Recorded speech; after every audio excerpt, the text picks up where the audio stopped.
ఒక ఊర్లో ఒక న్యాయాధిపతి ఉన్నాడంట. వాడి జాబ్ ఏమో న్యాయాధిపతి, వాడేమో అన్యాయస్తుడు. చేసే వృత్తి ఏమో జనాలకు న్యాయం తీర్చేది, క్యారెక్టర్ ఏమో అన్యాయస్తుడు. అంతటితో ఒట్టి అన్యాయం చేసే బుద్ధి అయితే అది వేరే సంగతి. దేవునికి కానీ మనుషులకు కానీ భయపడని వాడట. దేవునికి భయపడ్డావు, మనుషులకి భయపడ్డా, అంటే ఎవరిని లెక్క చేయని మూర్ఖుడు అన్నమాట. అట్లాంటోడు న్యాయాధిపతి. ఈ రెండే కాకుండా మూడో కొలత ఏంటంటే వాడి దగ్గర దేవునికి మనుషులకి భయపడినోడి దగ్గర ఇక న్యాయం ఎట్టుంటుంది? పూర్తిగా అన్యాయస్తుడు అన్నమాట. ఈ అన్యాయస్తుడైన న్యాయాధిపతి దగ్గరికి ఒకరోజు ఒక పెద్ద ఆవిడ వచ్చింది. ఆమె విధవరాలు.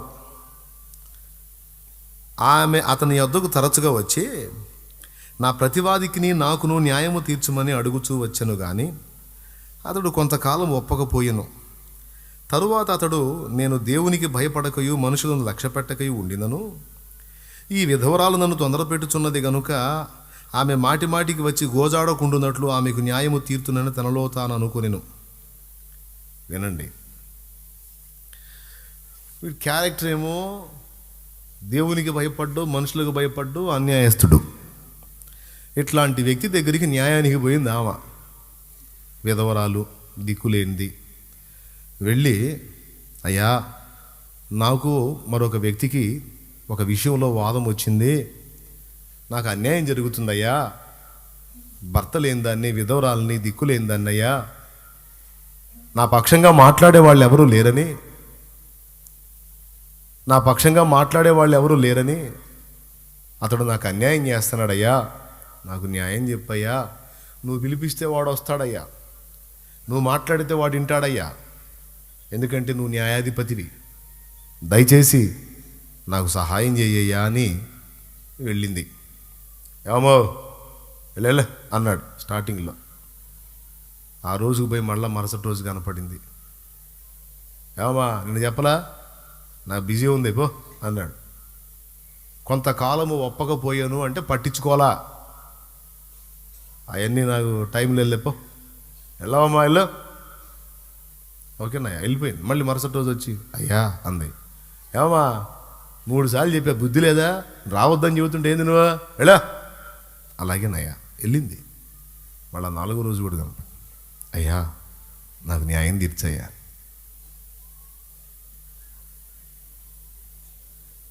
నీకేమన్నా మెంట్లా ఏంటి నువ్వు, ఎలా, సరేనయ్యా, పోయింది. మళ్ళా మరుసటి రోజు వచ్చింది.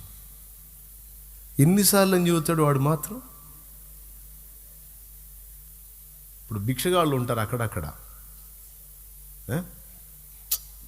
లేదమ్మా ఇల్లు అంటే, అయ్యా అయ్యా అయ్యా అయ్యా, లేదమ్మా ఉంటే ఏనా, లేదు ఇల్లు, అయ్యా అయ్యా అయ్యా అయ్యా అయ్యా అయ్యా, లేదమ్మా తల్లి ఉంటే ఏనా, లేదు ఏం చేద్దాం, అయ్యా అయ్యా అయ్యా అయ్యా అయ్యా అయ్యా, రే నీ దగ్గర ఉందా, ఈ రావు 10 రూపాయలు తగలబెట్టురా, చంపుతుందిరా, అయ్యా అయ్యా అయ్యా, ఇస్తాను ఆగు, సంపవాకే ఆగు, వాడు చిల్లర తిని ఇస్తాను అంటాం కదండి సహజంగా.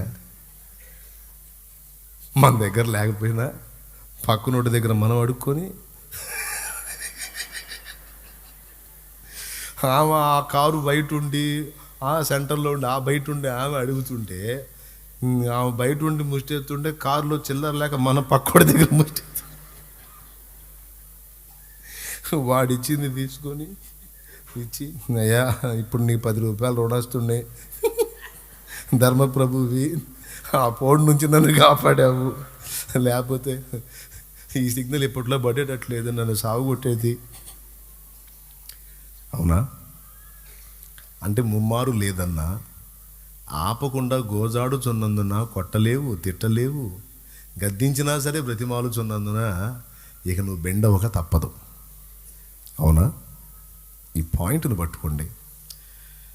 రెండోది, ఇప్పుడు 5 సార్లు చెప్పాడు, 6వసారి మళ్ళా కనపడింది.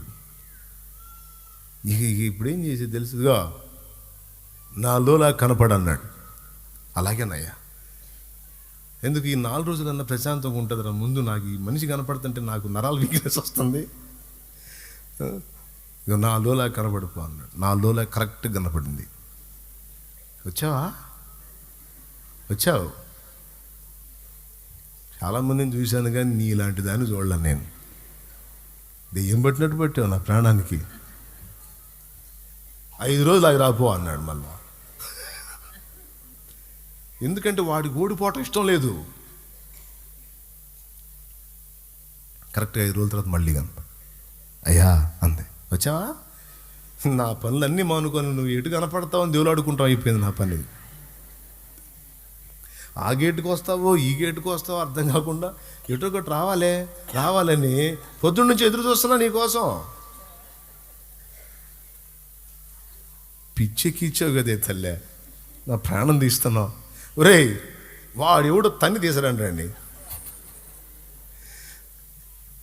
ఈ భయంకరాల్ని నా చేతికి అప్పచెప్పి నా మీద వదిలేవాడు నా ప్రాణం తీస్తుంది. గద్దిస్తే అయ్యా అంటది, కొట్టపోతే ఇసుక్కోపోతే అయ్యా అంటది. ఏందిరా నాకు ఈ గొడవ ఏందిరా, వాడు అంతు తేలుస్తా వాడిని పట్టరాంట్రా అని ఫిక్స్ అయిపోయాడు. ఈ మాట నేను చెప్పలా, యేసయ్యే అన్యాయస్థుడైన న్యాయాధిపతి. ఒక రకంగా చెప్పాలంటే వాడు ఒక ఎడారిలో నీళ్ళు వస్తాయా? తెప్పించింది ముసలమ్మ. స్తోత్రం చెప్పండి. బండ జలాలు ఇచ్చిద్దా? ఇయ్యదు. తెప్పించింది ముసలమ్మ. ఏమంటారు కాదా? రాతి నేల ఫలం ఇచ్చిద్దా? ఇప్పించిద్దా? ఫలం ఇచ్చిద్దా? రాతి నేల ఇప్పించింది ముసలమ్మ. విధవరాలు పెద్ద ఆవిడ. ఏమండి, దీని అంతటికి హైలైట్ ఏంటంటే విశ్వాసం అండి. దానికి ఉన్న దమ్ము అదండి. విశ్వాసానికి ఉన్న దమ్ము అది. వాడు ఒక బండ అయితేనే నాకు నీళ్ళు ఇచ్చిద్ది, నేను విశ్వసిస్తున్నానని పట్టుబట్టి సాధించి ఆ బండలాంటి గుండె కరగదీసి వాడు హెల్ప్ చేసేటట్టు వాడిని తయారు చేసింది విశ్వాసము. విసుగు చెందని విశ్వాసం, పట్టుదల కలిగిన విశ్వాసం, కార్యాన్ని సాధించడానికి అవసరమైన దీక్ష కలిగిన విశ్వాసం. దాని గురించే మాట్లాడాడు. ఏమంటాడంటే, ఆమె దెబ్బకి అన్యాయస్తుడే, వాడు అసలే అన్యాయస్తుడు, ఎవరికి భయపడినోడు, అట్టంటోడే బెండయి ఆ కఠిన హృదయుడే ఆమెకు న్యాయము తీర్చబూనుకుంటే మీ పరలోకపు తండ్రి ఎంత న్యాయవంతుడు, ఎంత నీతిమంతుడు, ఎంత ప్రేమ గలవాడు, ఎంత దయగలవాడు, ఎంత కృపగలవాడు, ఎంత జాలి గలవాడు, ఇన్ని తెలిసినవాడు, ఎంత బలవంతుడు. ఒక బండ నుంచే నీళ్లు తెప్పించినట్టు, ఎడారి నుంచి జీవజల నదులు ప్రవహింపజేసినట్టు, అన్యాయస్తుడైన వాని మీద విశ్వాసం ఉంచి పదే విసుగక తిరిగి విన్నపం చేసి వాని నుండి న్యాయం పొందినప్పుడు నీతిగల న్యాయాధిపతి దగ్గరికి వెళ్ళి విశ్వాసం ఉంచి గోజాడితే ఆయన ఫలమియ్యడా?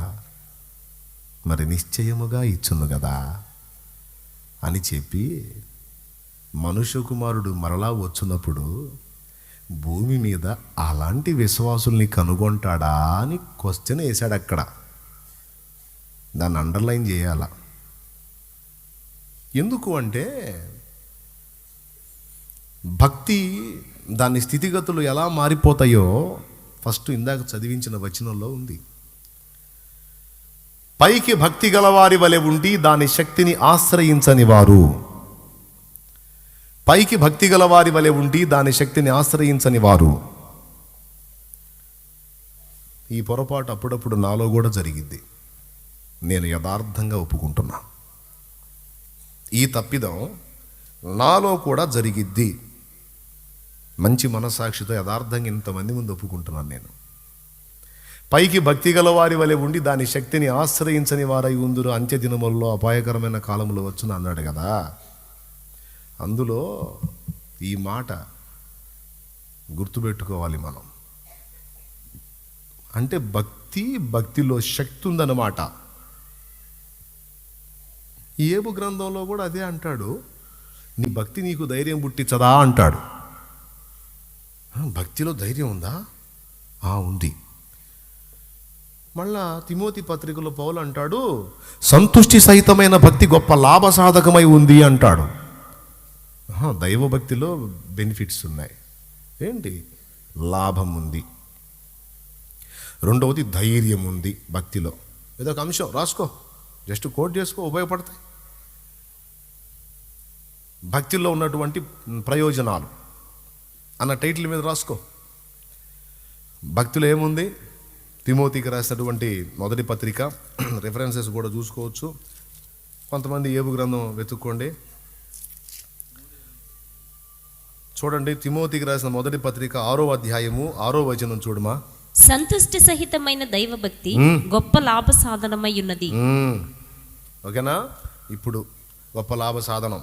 ఓకే, లాభ సాధనం అండర్లైన్ కొట్టాలా, దైవభక్తి.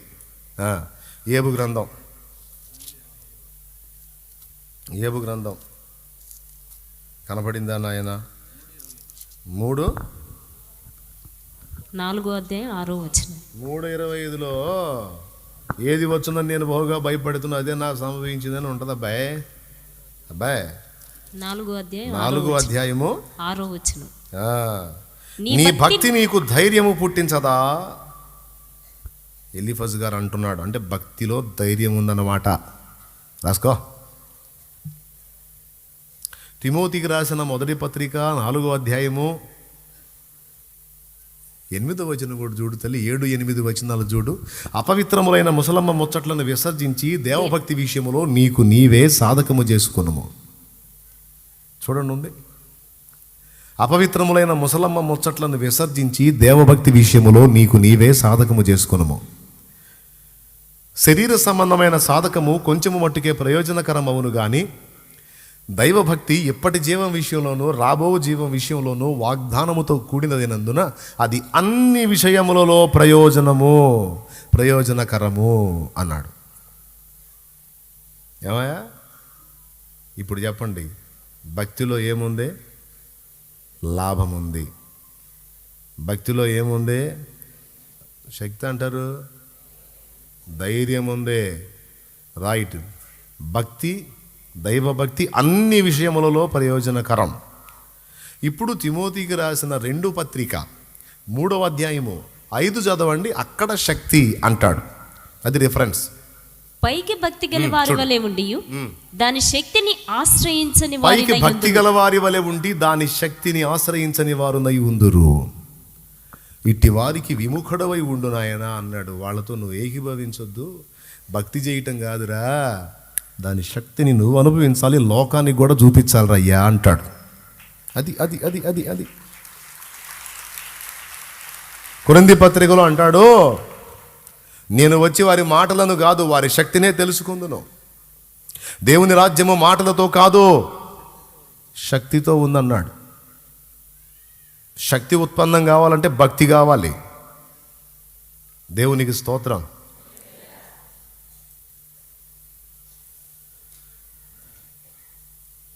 భక్తి చేత దేవుడిచ్చే శక్తిని మనం అనుభవించాలి, ప్రజలు కూడా అనుభవించేటట్టు చేయాలి.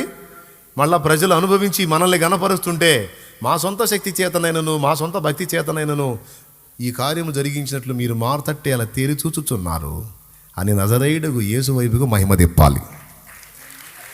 కొడితే గట్టి కొట్టండి, లేకపోతే సర్దుకోండి, ఇబ్బంది ఏం లేదు. హల్లెలూయా, హల్లెలూయా. ఇప్పుడు పాయింట్కి వద్దాం. ఈ లోపం నాలో కూడా ఉంది అన్నాను. కొన్నిసార్లు మన దృష్టి మళ్ళిస్తాడండి లూసి, మన దృష్టి మళ్ళిస్తాడు వాడు. ఫస్ట్ నుంచి దేవుని మీద ఆధారపడి అన్నీ సాధించుకుంటూ ఉంటామా? కొద్ది కాలం గడిచిన తర్వాత అన్నీ పొందేసుకున్న తర్వాత ఆటోమేటిక్గా చిన్నగా దేవుని వైపు నుంచి మన సామర్థ్యం మీదకి దృష్టి మళ్ళిద్ది. మన తెలివితేటల మీదకి, మన పనితనం మీదకి, మన జ్ఞానం మీదకి, మన సామర్థ్యం మీదకి, మన ఐడియాలజీ మీదకి మన దృష్టి మళ్ళిద్ది. అదే దరిద్రం. ఓకే, అట్లా మళ్ళకూడదు. ప్రారంభంలో ఏ పాదాలు పట్టుకొని ప్రతిదీ పొందుకున్నావో ఊపిరి పోయేంత వరకు కూడా పాదాలు వదలకూడదు. కానీ కొంత ప్రయాణం చేసిన తర్వాత ఆ మైండ్ మారిపోయి మానవ సంబంధమైనటువంటి ఆలోచనల్లోకి, ప్రయాసల్లోకి, టెన్షన్స్లోకి, ఒత్తిడిలోకి వెళ్ళిన అనుభవాలు నేను అనుభవించా. చంప మీద లాగా ఒకటి పీకినట్టు దేవుడు మాట్లాడుతున్నాడు నీతోనూ నాతోనూ కూడా. ప్రార్థన చేసుకున్నాక నాతో కూడా మాట్లాడని ఇదే. ఒరే బుజ్జాయ్, నా పాదాల దగ్గరకు వచ్చి మోకాళ్ళుని ప్రతిదీ గోజాడి పొందుకొని నువ్వు ఊహనైనా ఊహించని కార్యాలు చూసావు కదరా బుజ్జాయ్. ఇప్పుడెందుకురా మళ్ళా అక్కడిక్కడ చూస్తావు? ఇప్పుడెందుకురా వాళ్ళ మీద వీళ్ళ మీద పడతావు? ఇప్పుడెందుకురా వాళ్ళని వీళ్ళని హడావుడి చేస్తావు? ఒరే బుజ్జాయ్ అని నాతో మాట్లాడుతున్నాడు. నీతో కూడా మాట్లాడితే స్తోత్రం. రారా, నా కాళ్ళ దగ్గరికే రాయ్యా, రా నా పాదాల దగ్గరికి రారా బుజ్జాయ్. ప్రతి కార్యమును సాధించి నీకు ఇచ్చువాడును నేను. హల్లెలూయా.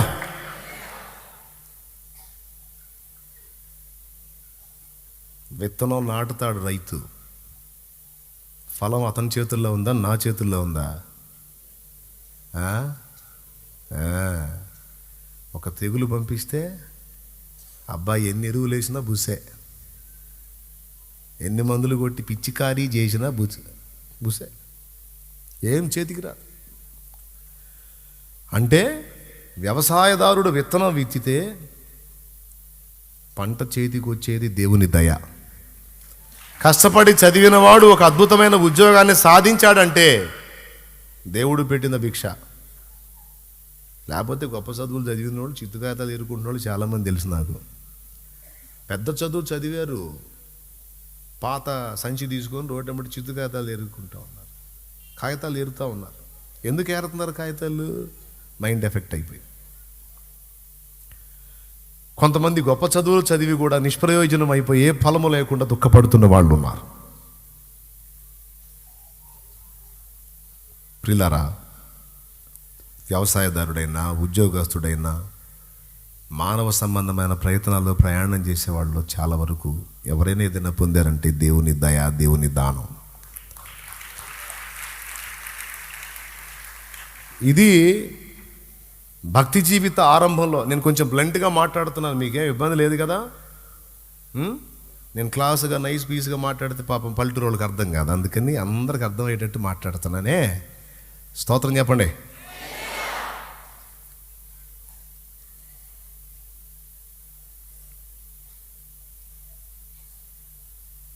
దేవుని పాదాల చెంతకు వచ్చి దేవుని పాదాల చెంత గోజాడి పొందుకోవడానికి మనకు అవకాశం ఇవ్వబడింది. లోకస్తులకి తెలీదు, కానీ మనకి చక్కగా అన్ని వివరించి చెప్పాడు గ్రంథంలో.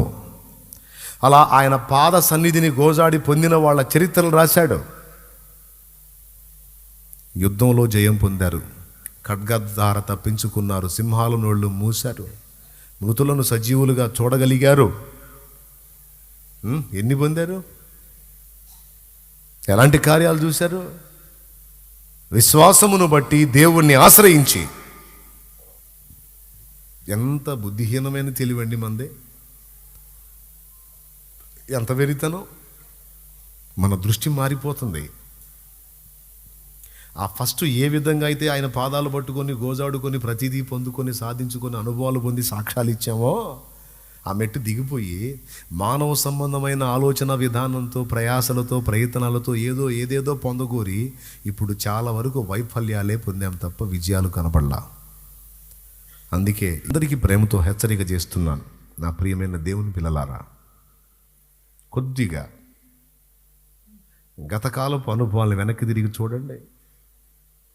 దేవుని పాదాల చెంత నువ్వు గోజాడుకొని ఎలాంటి విజయాలు సాధించావో ఒక్కసారి గుర్తు చేసుకో. ఎందుకు ఈ మాట హెచ్చరించాల్సి వచ్చింది అంటే, రాను రాను పేరుకి భక్తులే కానీ దేవుని శక్తిని అనుభవపూర్వకంగా రుచి చూడటం కోల్పోయేటువంటి వ్యక్తులుగా మారిపోతారు అనేది దేవుని వాక్యంలో ఇచ్చిన హెచ్చరిక. ఆ గతి మనకు రాకూడదు, ఆ పరిస్థితికి మనం దిగజారకూడదు. ఈరోజు మన ఆలోచన వ్యవస్థ మీద దెబ్బ పడుతుంది. దేవుణ్ణి ఆశ్రయిద్దాం, దేవుని పాదాల చెంత కనిపెడదాం, నిరీక్షిద్దాం, ఎదురు చూద్దాం, పొందుకుందాం అన్న మెట్టు కోల్పోయి మాస్లామండి గారు పాట పాడినట్టు అయిపోయింది బతుకు. రాత్రంతయు శ్రమ పడినా రాలేదు ప్రభో జయము, రహదారులు వెదకినను రాదాయను ప్రతిఫలము. రాత్రంతయు శ్రమ పడినా రాలేదు ప్రభో జయము, వెదకినను రాదాయను ప్రతిఫలము. రక్షించుని సిలువా రమణీయలోతులలో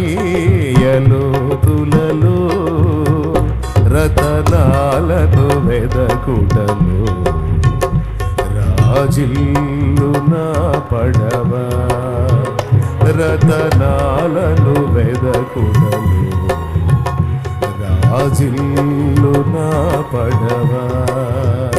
నడిపించు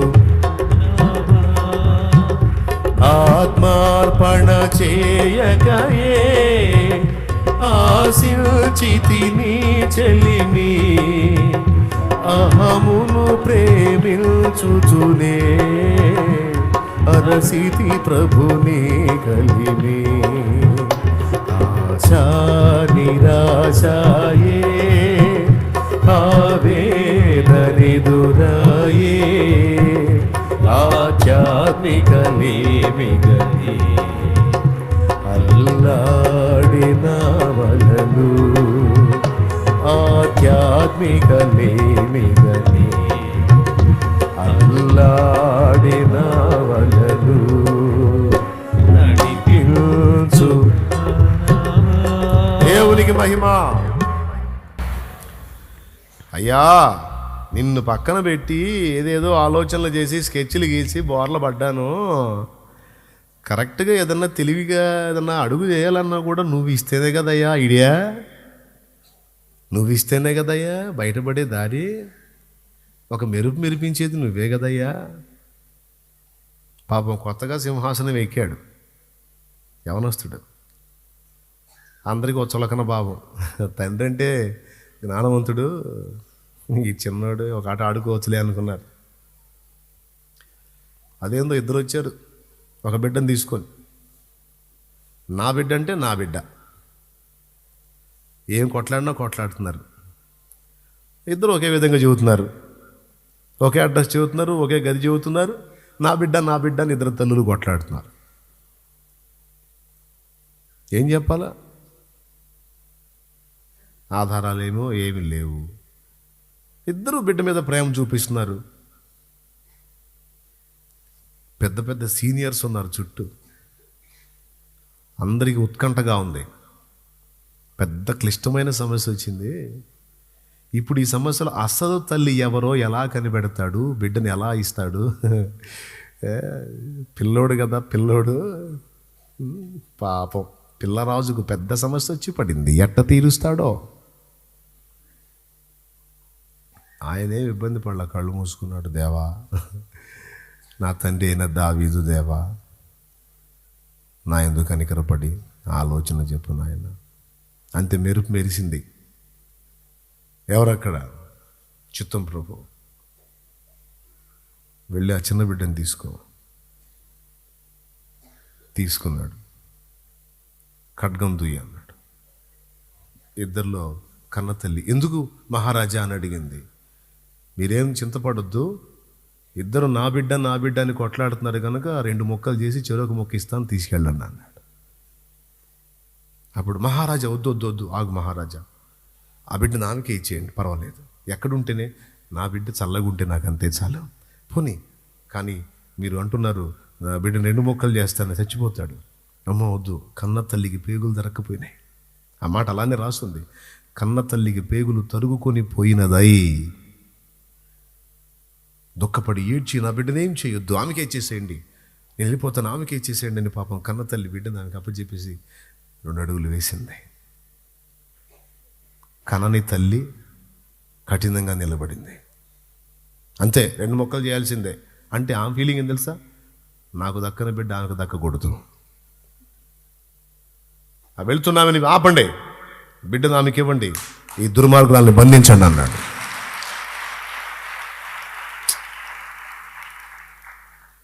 ఎందుకంటే కన్న తల్లి అనడానికి గుర్తేంటో తెలుసా, వాత్సల్యమే.